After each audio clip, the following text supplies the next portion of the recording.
What's up, guys? It's J Lobos coming back to you on another episode, and I wanted to go ahead and elaborate a little bit when it comes to collections. A lot of people always insinuate, and we've even put this in the past, never ever pay collections. And I wanted to go ahead and really give a little bit more sauce and detail behind that, because given the fact that if we did take out lines of credits, loans, it's only right to pay these things back. We have to be responsible adults, and these credits were extended to us. We did use those resources, and when I say never ever pay collections, it's not that we don't want to pay those debts, but for the simple fact that you have to be up to date with what's going on with rules and regulations, because there's certain things that you need to know to protect yourself. Because again, this is a business. There are creditors, there are rules that they have to abide by, there's benefits that they take advantage of. And I wanted to go ahead and elaborate as to why never pay collections without first off watching this video. So for you guys watching this video for the first time, consider liking, subscribing, commenting. And if you found this information to be fruitful, go ahead and share it with loved ones. Share it with friends and family so that they could also be knowledgeable and empower themselves with this information. So just to go ahead and dive into it. So really fast, and I've spoken about this in the past in other videos. What's a charged off account? A charged off account is an original creditor or an original debtor that they try to collect for a certain amount of time, which is actually 180 days. After 6 months of uncollected payments, what's going to go ahead and happen is that the state, they're going to charge off the item. The state could give the creditor a tax break on the money that we're not able to collect from you. So in this particular case, after the end of the year, that creditor has to file taxes. And if the state gave them a tax write-off on money they were not able to collect because they made an attempt and you weren't able to pay them back, then they're going to get a tax break. So instead of them declaring this as an example, $100,000 in earnings and profits, there's certain losses as well. In this case, if you owe them $1,000, they're not going to declare $100,000 in taxes. They're going to declare the $99,000 because they're going to get that tax break. So now what happens? This information can get sold over. In this particular case, what usually gets sold is a bill of sale. It's like a sales receipt. Collection companies try to obtain information from these creditors. They buy them by the bunch, so they literally pay pennies on the dollars. It's a business. This is why you have to be up to speed with your rights. So now what's going to happen in that case?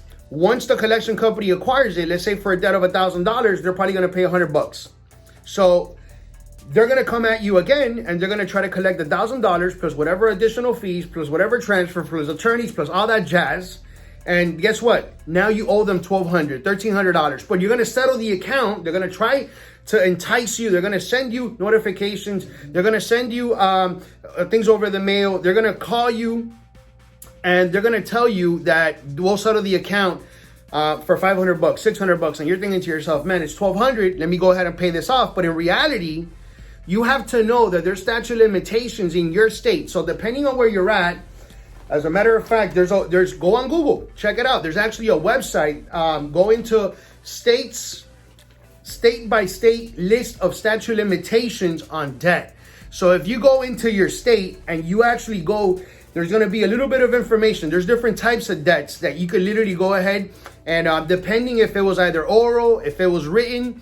Here in the state of Florida, written is 5 years, meaning that if you had a written contract after 5 years, if that creditor did not sue you or did not take you to court or didn't finalize that proceeding, then guess what? They're going to forfeit those rights. So guess what's going to happen? If you now are being harassed, are being called, you got letters after the 5 years, and if you make one single payment, as a matter of fact, is a tactic that collection companies have, that they'll literally get you on the phone and they'll tell you, hey, you know what? As a good faith, if you just pay $1 today, then we'll try to work something in the future. That's baloney. Because guess what? If you make one single payment on that account, you reach the entire history of the item from the first time that the last payment was made. So they have an additional extended period of another 5 years to try to sue you. So you're going to basically give them the allowed time for them to file a dispute through the court systems, have somebody come serve you. So you have to be up on game. So there's two types. There's oral and there's also written. On oral, it's a little bit different. It's actually a little bit less, which in the state of Florida, it's actually 4 years. There's different states, popular states such as like California, California is actually written as 4, oral is 2. And it also depends. There's also promissory notes, which are also including student loans. And for you guys out there that have mortgages, you know that you signed a promissory note when you got your mortgage. And we also have open accounts, which are actually credit cards, things like that. So a state, let's say, as an example, New York, it actually 6 years all across the board. So we have 6 year written, 6 years oral, 6 years promissory, and 6 years opened. Again, depending on where your state is at, check this out. Texas, 4 years oral, 4 years written, 4 years promissory. So they're pretty much all across the board. There's certain states that, like Rhode Island. I hope you guys, if you guys live in Rhode Island, that sucks. Because your statute of limitations is 10 all across the board. That sucks.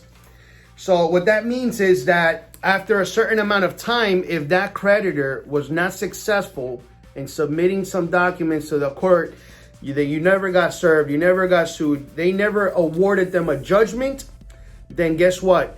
In a sense, you're in the clear. You have to know this. So when we ever talk about never pay collections, don't pay collections without doing your homework first. Because you might be spending a lot of money dishing it out to certain companies that have already been awarded benefits because of the rules and regulations.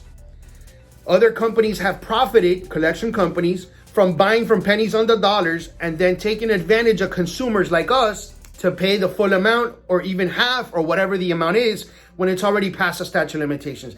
We have to get up on game on this, guys. Again, I'm here for you. Shoot, I even went ahead, which I'm going to do a video right now on the fair debt collections practice, because there's a lot of deceptive practices that these collection companies are using, and we need to be up on game. So check out the next video. And again, for you guys out there checking this out for the first time, like, subscribe, comment, and I'm going to continue to bring you guys more knowledge, more information, empowering you guys so that you guys get to have the best experience possible with your credit and you save the most amount of money, which is obviously really important. So thank you so much for the love and support. Until the next time, check it out.